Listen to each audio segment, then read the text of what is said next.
Some of Silicon Valley's brightest minds believe that universal basic income (UBI) can ensure people's survival and development, especially as advanced technology eliminates more jobs, from white-collar and creative professions such as lawyers, journalists, artists, and software engineers to labor roles.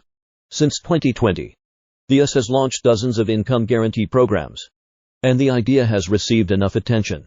However, even OpenAI's CEO Sam Altman doesn't believe this is a complete solution. As he said earlier this year, "I think it's a small part of the solution. I think it's good.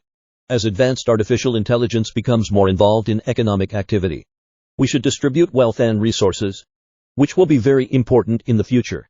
But I don't think this can solve the problem. I don't think it will give people meaning. And I don't think it means people will stop trying to create and do new things. So, I think it's an enabling technology rather than social planning." So what should social planning look like?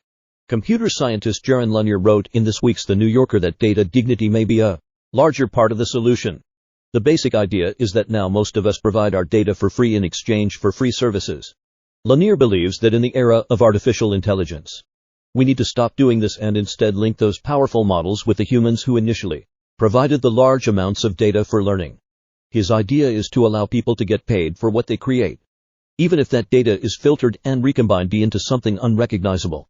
This concept is not entirely new. Lanier first proposed the concept of data dignity in a 2018 Harvard Business Review article.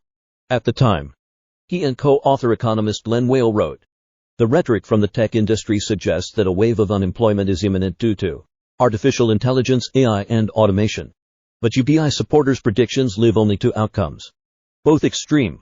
Lanier and Whale observed, "Either there will be widespread poverty despite technological progress, or most of the wealth must be centralized and under the control of the central state, providing a universal basic income to citizens through a social wealth fund.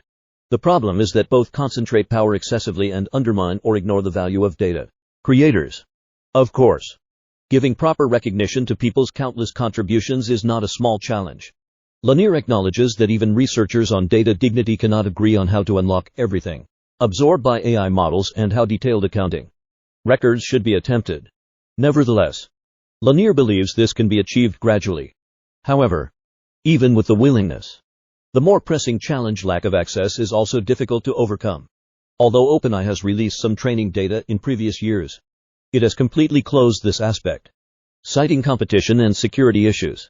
When OpenAI President Greg Brockman described the training data for OpenAI's latest and most powerful large language model, GPT-4, to TechCrunch last month, he said it came from a variety of licensed, created, and publicly available data sources, which may include public personal information.